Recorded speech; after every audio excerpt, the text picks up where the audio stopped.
From storyflo. This is your daily audio brief for July 16th. It's Jessica, July 16th. 10 stories from overnight. Sourcing first, takes second. Let's get into it. First, from Thehill. New York Times files motion to quash subpoenas following Air Force One coverage. So, I just got done reading about this. The New York Times has filed a motion to quash subpoenas from the Trump administration. The administration had issued these subpoenas after a report from the Times about the new Air Force One, which apparently they're not happy about.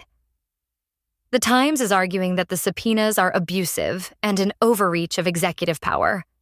They're claiming that the administration is trying to intimidate them into revealing sources. This is all happening because the report included details about the plane's interior, which the administration had hoped to keep under wraps. Next.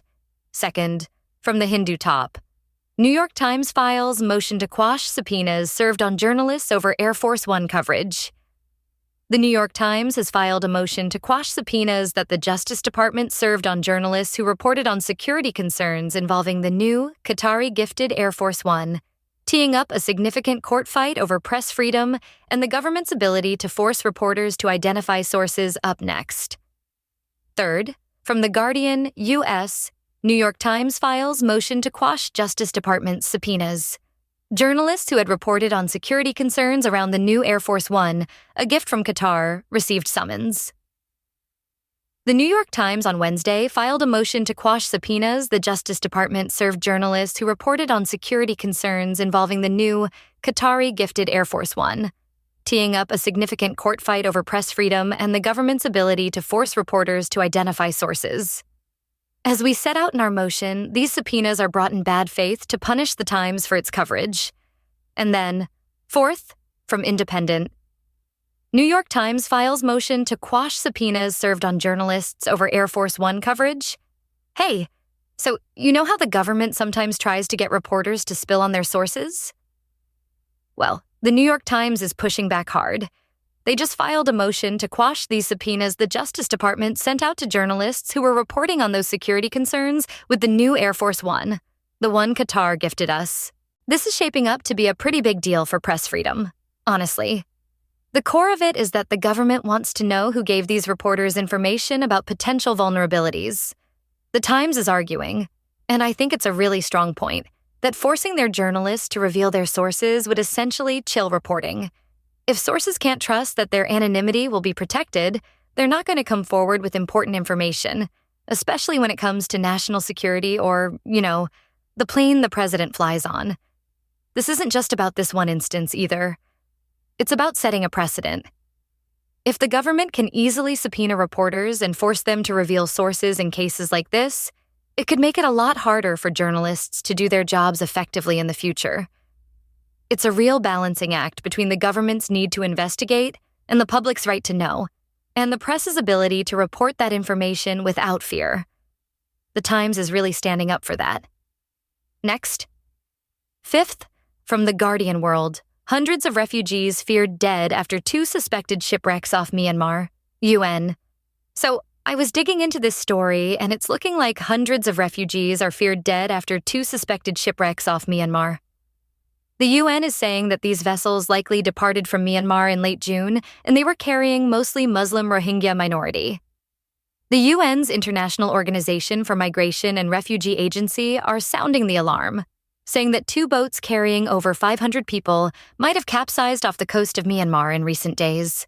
From what I've gathered, the IOM and UNHCR are working together to get more information. But it's tough, because these incidents happened on the high seas. They're really worried about the scale of this tragedy, and they're urging governments to do more to help. The Rohingya are already a vulnerable group, and this is just another devastating blow. I've seen reports that the boats were overcrowded and lacked proper safety equipment, which is just heartbreaking.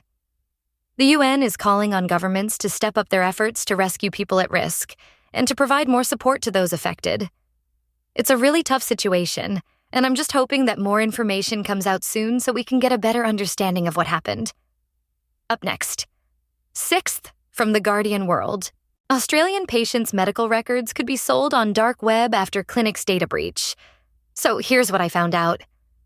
A cyber attack on Partnered Health on June 23rd compromised the data of 21 clinics across Sydney, Melbourne, and Canberra. The breach involves sensitive information like Medicare numbers, treatment details, and pathology results. A malicious actor accessed this data, and now an expert is warning that it could end up on the dark web. Partnered Health confirmed the breach, but it's still unclear how many patients are affected. And then, 7th, from The Guardian UK, from Cambridge imposter to New Labour star, Andy Burnham's winding path to power. Andy Burnham's political journey started in the summer of 1987 when, at 17, he stood for Labour in a school hustings, while the national election pitted Margaret Thatcher against Neil Kinnock. In the small town of Newton-le-Willows, his speech impressed the crowd, but a prank by his supporters cut the microphone's plug just as the opposing Conservative candidate began his turn. The incident went unnoticed by Burnham himself, and despite the disruption, he still won comfortably in a strongly Labour-leaning area. That early win hinted at his natural appeal and the enthusiasm of his local base, setting the stage for a career that would later see him move from London politics to a prominent role in Manchester, ultimately rising to become a leading figure in New Labour. Next, 8th, from Bloomberg Top, Africa Finance Chief reviews $219 billion. Fund CEO suspension. South Africa's finance minister let me know the board of the continent's largest asset manager came to the government with a briefing. They've decided to suspend the fund's chief executive because of alleged governance concerns. The minister said the ministry will take a close look at the details after sitting down with the people directly involved. For now, the fund keeps running, but everyone's watching how the review shapes up. Up next. 9th, from Washington Post. Europe's cocaine highway leads to military-style crackdowns. A call-to-action memo urges European nations to adopt engine-disabling tactics and shooting. But the proposals stop well short of the missile strikes on alleged smuggling vessels adopted by the Trump administration. And then, 10th, from the Hindu Top, U.S. Mint will produce $1 coin with Trump's image, Treasury Secretary says. So the U.S. Mint is going to produce a $1 coin with an image of Trump on it. The front of the coin will have the words, Liberty, In God We Trust, and 1776-2026 on it. The back will feature an image of the bald eagle from the presidential seal. This design is actually a revised version of a draft that was made public a few months ago, in October. The new design is supposed to be an update to that original draft. The coin's design is pretty classic, with the eagle on the back being a familiar image from the presidential seal. The words on the front are also pretty standard for U.S. currency. The addition of the years 1776-2026 is a nice touch, giving the coin a sense of history and commemoration. It's worth noting that the design of the coin has been finalized, and it will be produced by the U.S. Mint. The image of Trump on the coin is a significant part of the design, and it will be interesting to see how the public reacts to it. Overall, the coin's design is a mix of classic and modern elements, with a clear nod to American history and tradition. That's the day. Back at the desk tomorrow. What to watch is in your subscribe link. If this saved you time, the full feed is free at storyflo.com.